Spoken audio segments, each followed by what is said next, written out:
Well, hey, everybody. Happy Friday. It is Friday, right? It's the first day of summer, June 21st, 2024. I wanted to just pop on here and address a couple things. I'm actually not going to be doing the show today, doing the Hope Report. I'm going out of town, leaving at about 1 p.m. Central, heading up north. So I won't be live on the show, but I do have Steve Hines, who is a good friend of mine. He wrote a book called Salt, Light, and Kids, Biblical Parenting in a Wicked World. And I have really been blessed to get to know Steve and just share ministry work with him. He came and met me at my booth at the NRB convention last February, and it was great. It was great getting to meet him. He has such a heart for sharing his wisdom and parenting with the world. I mean, his kids are adults now, but in his book, he really talks very candidly about mistakes he and his wife made, things they did that didn't work very well, and things that worked. And I just found it really refreshing because there can be so much judgment in this area. And I really encountered a lot of that as somebody who hasn't homeschooled and really was in a public school system until very, very recently. So I really appreciated Steve's approach to parenting and navigating the culture. And he has really just a gift to share. He's very knowledgeable about the Bible and uses the Bible as his bedrock of everything that he does. So I hope that you will tune into the Hope Report today, even though I'm not going to be there live, because Steve is a great guest, and I thought it would be a good choice to rerun that episode we did. He's been on the show a few times, but I selected one that we actually originally did about 4 months ago. So tune in at 1 p.m. Central for the Hope Report and the rebroadcast of Steve Hines and me.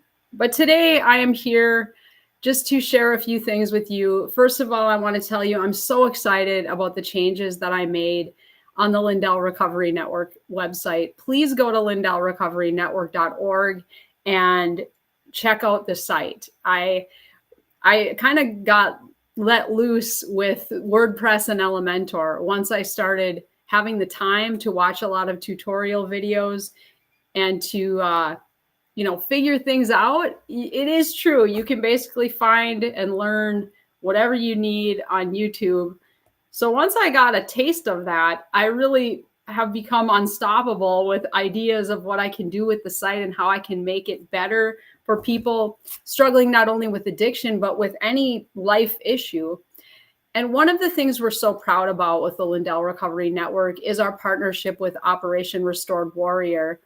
And ORW was created by Paul Lavelle. He is a friend of Mike Lindell's. They've been friends for many years. In fact, Mike really credits Operation Restored Warrior with doing a full surrender. You know, he talks about in his testimony how he was a Christian, but he wasn't fully surrendered to Jesus. And when he went through ORW, he was able to be healed of things from the past and really enter into that powerful relationship when you surrender and the Holy Spirit comes upon you that I talked about yesterday.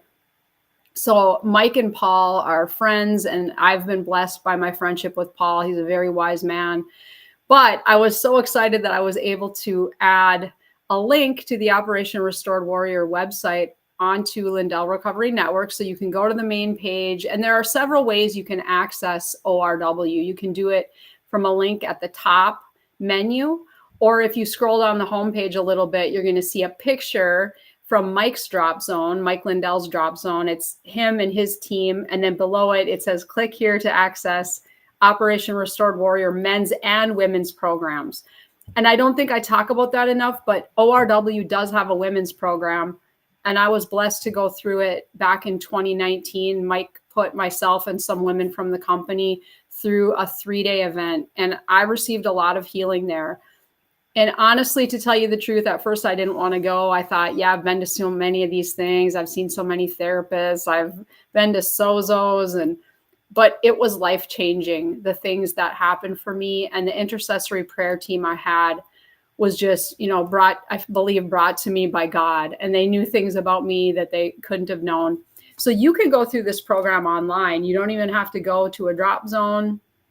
You can go to lindellrecoverynetwork.org and scroll down the homepage. You're going to see that picture of Mike Lindell with his drop zone team. And then right below it says click here, and it's going to link you to the Operation Restored Warrior men's and women's program. So another way to get to it, I think I've got 3 ways on the site now to get people there. And then right below the link, you're going to see a little video playlist, because I'm so in love with widgets and video playlists now. But I found some videos about Operation Restored Warrior testimonies. And I was just doing this morning, so I only put 5 videos in there so far, but I'm going to go back and add more. And I want to put up some women's stories as well, because I think it's a misconception that Operation Restored Warrior is just for men or just for veterans. And that's not true. It started that way as a program to help veterans deal with PTSD and all of the trauma of war and combat. And then it expanded to help anybody with a stronghold really meet Jesus, to encounter the power of the living God. And yes, you can do that in video form.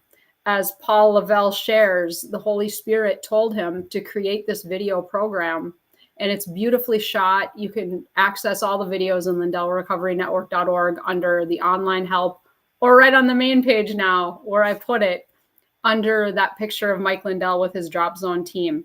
So I'm so excited to have been able to do that, and also the additional updates I've made. So I hope you go there and check out the new additions to the Lindell Recovery Network.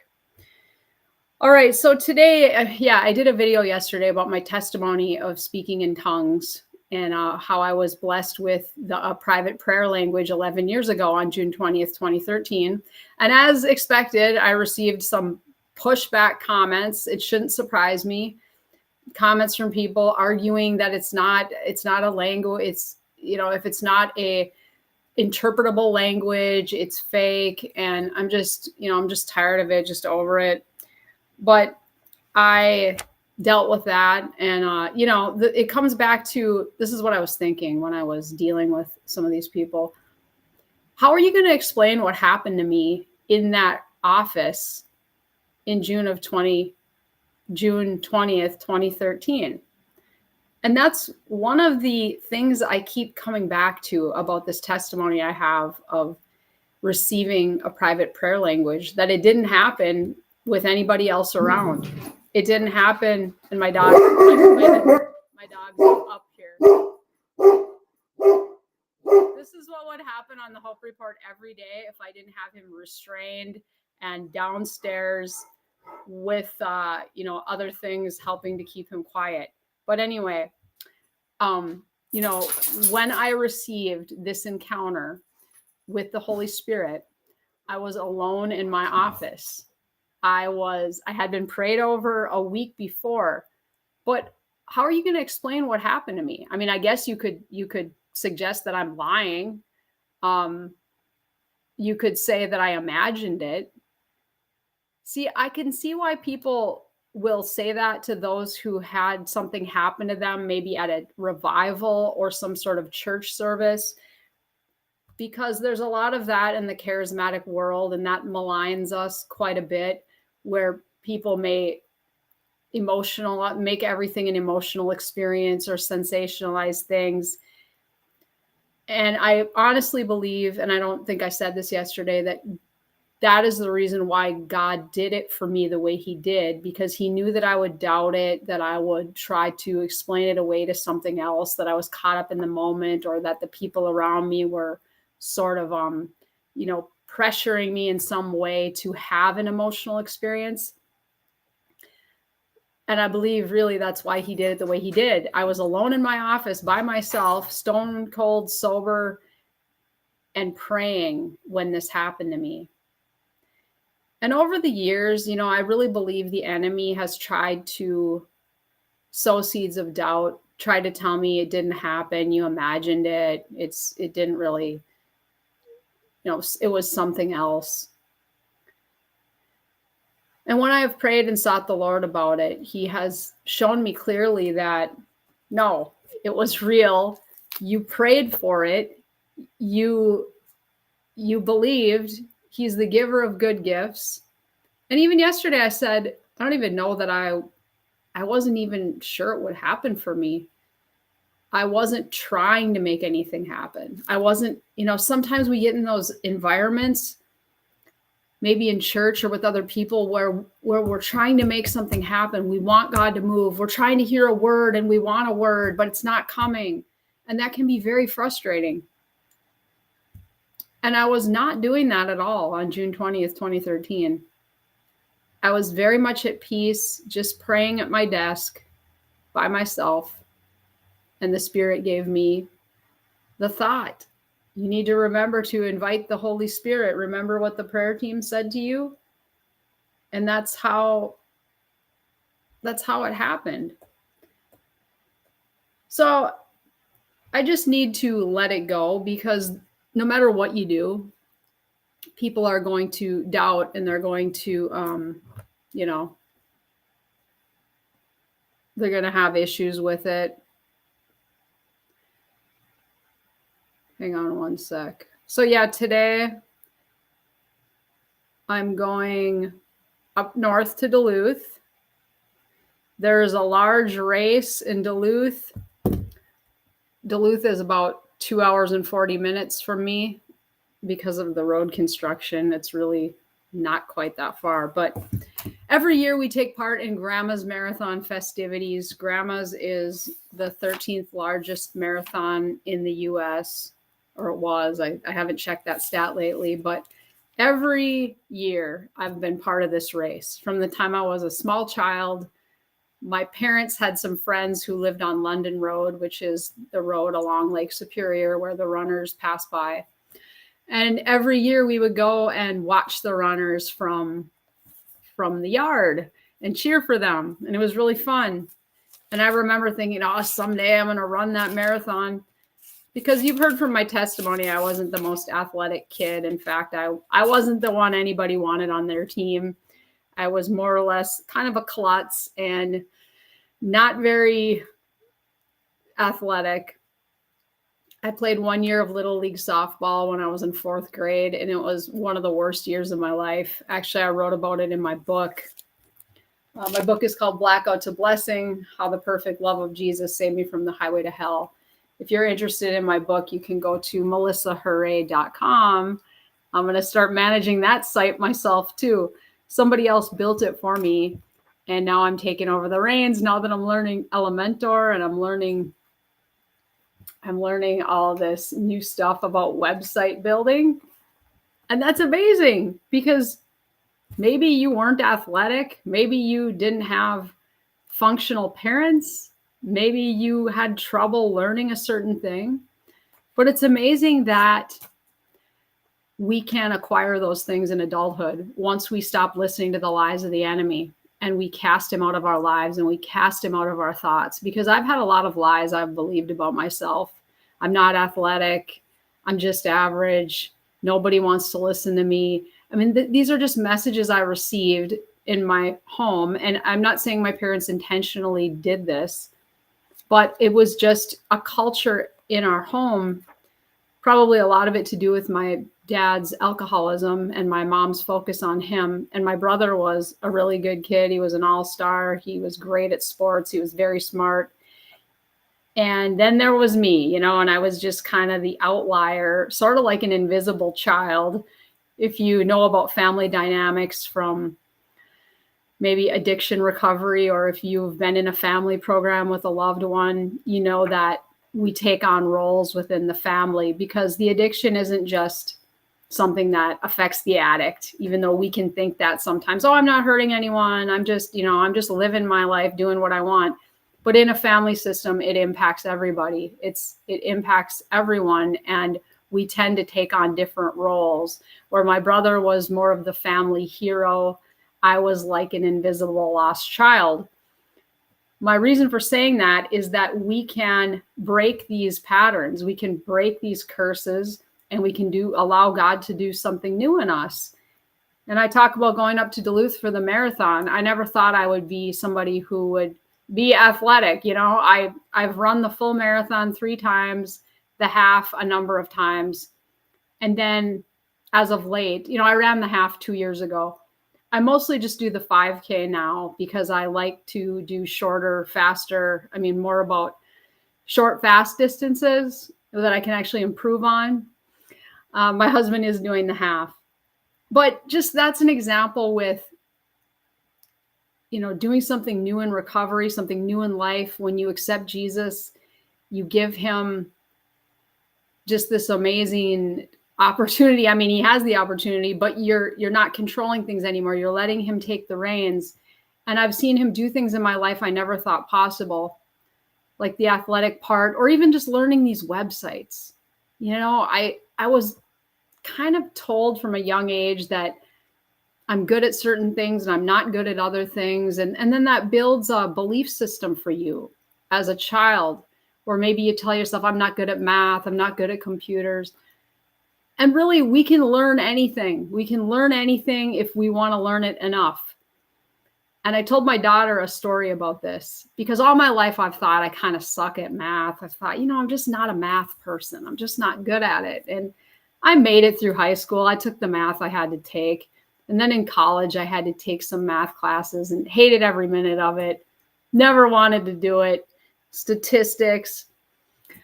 Then in 2011, I went back to went back to grad school to get a master's degree in exercise physiology.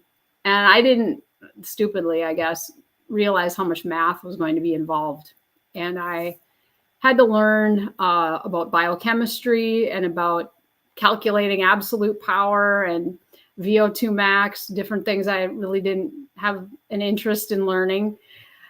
And the final exam was approaching. And honestly, to make a long story short, my husband had been helping me. He was working through some problems with me, some equations. Some of you may have heard me tell this story, but he was helping me. And he would say, yeah, do you get it? And I'd be like, yeah, I get it pretty much. But I think he was helping me a little too much. When it came time for the final in a certain class, we had a choice of 5 different things, 5 different things we had learned throughout the semester. And I just figured by deduction, okay, I'm probably not going to draw the hard math. I'm just going to, it's just going to be a crapshoot. I'm just going to hope I don't get the math I don't know how to do. But wouldn't you know it, I ended up drawing the math that I had had a lot of help with. And I was pretty devastated. I was pretty wrecked because I knew I had no idea how to do it. And I just sat there staring at this blank page. And I thought, wow, I'm throwing away this whole graduate degree that was not cheap. And here I am, and I'm 36 years old, or however old I was back then. I'm 36 years old, and I've really screwed up this time. And after the exam, my professor, he saw my blank paper, and he came and talked to me, and he said, Melissa, we're going to let you take this again, but you're also going to need to draw another one too. And some of them I didn't know too well. So the point of the story was I had to learn how to do everything. And I knew that I couldn't rely on anybody else anymore.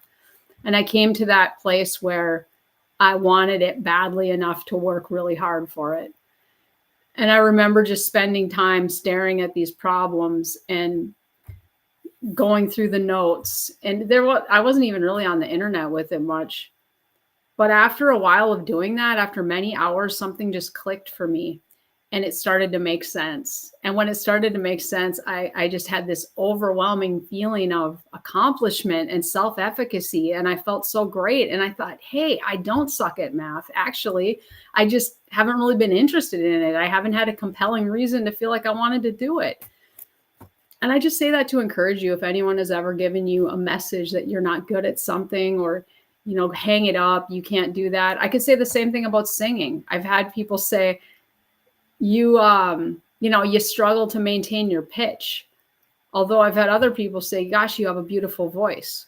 So, perhaps it's not technically perfect, but we can learn anything if we have the drive to do it and we have the motivation and some compelling reason. So when I had that compelling reason to learn how to do math and to learn how to do this website, which brings me to another point of the Lindell Recovery Network. I was overwhelmed really by the thought of managing this whole website myself, because I thought, you're not really that techie, Melissa, or the enemy told me that.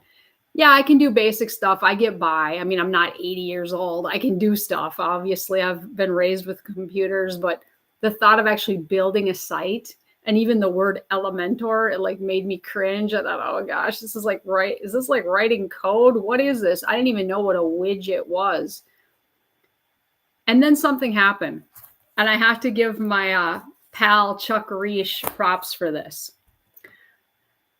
And I did a show a while back called "Is Your Trauma Causing You to Push Away People Trying to Help You?" And I know that I do that at times, because those of us who've had trauma, we can get this independence, or this, I don't want to ask anybody for help. I'll do it myself. I'll figure it out. This self-reliance, even with people who are trying to help us. Or we might think everyone has a motive. They all have got an agenda. They want to use me for something. So that can work against us, and we need to pray for discernment about that. But the other day, my pal Chuck Reish, he sent me 76 Celebrate Recovery videos. They're now up on the site on the Lindell Recovery Network. And he said, hey, Melissa, I got this Celebrate Recovery library. You should put it up on the LRN. And I started to panic. I started to think, oh man, that's great, but I don't know how to get those videos on there. Because I had been working against myself, trying to compress videos, trying to find ways to convert them, trying to get links into Vimeo. I was working all around with the videos and becoming very frustrated and just wanting to give up. Like, how am I ever going to get videos on this site? And I was asking people, but the people I was asking weren't really sure, or they weren't aware of how the video part would work. So when Chuck told me about the Celebrate Recovery library, I said, Chuck, I got to be honest. I have no means of uploading a batch of 76 videos. And he said, well, I know somebody on my team said there's some code or something you can write to do it, or there's some playlist thing. And I was like, oh my gosh. So anyway, this led to me going back into Elementor, looking at the widgets, and finding that they had a video playlist widget. And I can't tell you the excitement I felt when I stumbled upon this amazing discovery. And I started uploading videos like crazy, just putting all the Hope Report show, all the Celebrate Recovery, sermon videos, Operation Restored Warrior. I'm just going nuts with the videos. It opened up a whole new world for me. And the point I'm trying to make is that your mental blocks, they can be self-imposed, or they can be the enemy telling you, you suck at that, you're not good at that, you're not going to be able to figure that out. I look at how far I've come from beginning with this website, which we used to have somebody else manage, but now I have taken over the admin stuff. And then in a matter, there's a lot I don't know still, but in just a short time. And it also has made me so filled with faith in seeing how the Lord truly does bring to you everything you need and every person you need. And I told you about this from Jeremiah 17:5, that it says we are under a curse when we put people before God. And in a lot of ways in my life, I have done that, especially with my addiction, where when I was trying to recover, early on in the late 90s, I would search everything out before God, and I was never able to find success. We need to submit to him in everything we do in life. We need to submit to him, and he's going to bring us the people. He's going to bring us the widget, the book, the tool, put it in our hand, and we submit it to him. And I'm amazed by that, because at first I felt really overwhelmed by those videos. I thought, oh, how am I going to get these onto the site? And it actually turned out to be a great thing that opened up so much more for me in this excitement. I mean, I woke up this morning thinking about Operation Restored Warrior and thinking, I want to put a link on the site to link the sites. I'm sure I can figure out how to do that. And when you start doing things, whether you're in recovery or whatever you're going through in life, you start doing things that help you feel a sense of mastery. It just spreads out into all areas of your life. And it's so important for people in recovery and just everyone to work toward goals, to work toward self-improvement, and to do it submitted to God, because it blows your mind. He's going to bring you the people, the open doors, and everything that you need. He also brought me an amazing connection with Ward Bond, who I went on his show yesterday, and we did an interview. It'll be airing, or he's editing it and everything. It'll be airing soon. But he connected me to some other people who are country music stars who have addiction testimonies. And I was like, wow. I'm like, Ward, I love the Oak Ridge Boys. My brother-in-law, who is 49 and has Down syndrome, he lives up north. We'll be seeing him while we're up there. He loves the Oak Ridge Boys. They're his favorite band. And whenever we have taken him to see them, he's just filled with joy. It's his favorite thing.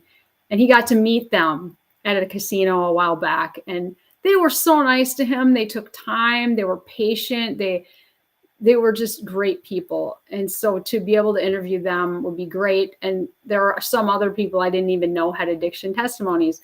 But the point is, God brings you the people you need. He brings you at the right time, those divine appointments. And just, if you trust him, if you will just submit to him and don't think I have to figure all this out in my own power, because that's really what I was doing with the whole website, just getting more overwhelmed. But he's so faithful to bring us everything we need at the right time. So what else? I was going to read to you from my book just a little bit about me being unathletic, because physical improvement is one way that you can absolutely create a sense of mastery in your life when you are working on your physical body. I don't mean in a vain way, and I don't mean make your body an idol. And I absolutely don't mean get excessive and crazy about it, because there's a difference between being a good steward of your body, treating it as the temple of the Holy Spirit that it is, and worshiping your health. I mean, you can get crazy with that too and say you're doing it for the reason of keeping your body holy, but then it can consume you. I mean, and I'm sure we all know people like that, where everything, it just has to be perfect, and they won't put anything in their mouth that isn't 100% pure, or, that just doesn't work for me. Like, if it works for you, I guess, whatever, but we have to have balance in all things. And I think we have to find something that's sustainable. So let me read this to you about me playing Little League softball. This was a day I will never forget. I was in 4th grade. I was on this Little League team. I came home from school off the bus, and I was instantly very scared, because I saw that my dad was home. And that meant something bad, because he was supposed to be at work.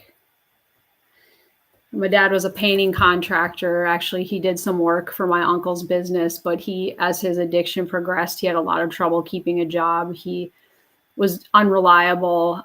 My mom had a steady income. God bless her. She got a job as a bookkeeper when I was in kindergarten, and she kept that job up until she retired when she was 62.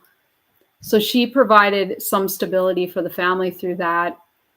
Meanwhile, my dad was kind of off and on with his work. In the 80s, he did insurance sale. He was an insurance agent. He had some more respectable jobs, but as he grew more and more unreliable, nobody would employ him because he would not be reliable. And then my uncle ended up giving him some work with his construction. It was painting and taping and drywall and stuff like that. So when my dad was home in the middle of the day, it was never a good sign. So I wrote about this coming home this afternoon.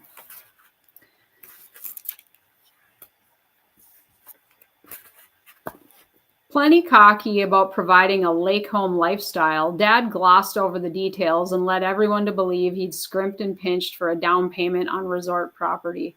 Actually, Graham had facilitated it all, offering her house to us when I was 5 for next to nothing. She eventually relocated to Proctor. A relic left over from the 50s, the Caribou Lake cabin house struggled to keep up with the times and the new construction pressing in on Sunny Lane. The lake was smallish and very weedy, but on dark summer nights, the Milky Way looked stunning, mirrored in its black waters. Even if Graham facilitated it all, I was grateful. Growing up on a lake was idyllic and blissful in many ways. Swimming until I was waterlogged, catching my first sizable northern, and hanging out on the redwood dock every day from May to September. Dad would often sit there too, beer in hand, scanning the expanse before him with wholehearted satisfaction. Living in the house on Caribou Lake gave him the sideways sense of being a provider and an aura of having worked hard to provide a little slice of heaven to the ones he loved. The luster of the lake shrouded his growing alcoholism. "Dad," I yelled as I walked further into the house. The ear-splitting volume level of the music was customary for appreciating barbershop harmony. That's what Dad called it. Although it was a bright day, the entire house was as dark as a funeral home, with the heavy drapes in the living room drawn against the exquisite afternoon. Shadows followed my father everywhere. Stepping into the room, hypervigilance quickened my senses, along with the faintly rancid smell of a bar room at closing time. Dad struggled into a sitting position while I observed warily from my vantage point in the doorway. I didn't need to move any closer. The cues screamed he was drunk. "Melissa," my dad beckoned, his face morphing into a creaky smile that intensified my alarm. "You remember this one?" Moving closer to the radio, he cranked Top of the World, an old a cappella staple I'd heard millions of times. "Vocal Majority," he rambled on. "They're the best. Saw them back in Salt Lake City in '78. You have no idea, Melissa. Artists these days couldn't squeeze a pimple on any one of those guys' rear ends. Karen Carpenter, though, she could pull it off," Dad mumbled distractedly. "Okay, I have to go. I have to bring in groceries, and I have been sitting here making a video, and I have to head out of town. I will pick up and read more to you, but if you want to get my book, melissahooray.com, Blackout to Blessing. God bless you guys. I hope you watch the Hope Report at 1 Central with Steve Hines, and I will see you back here Monday.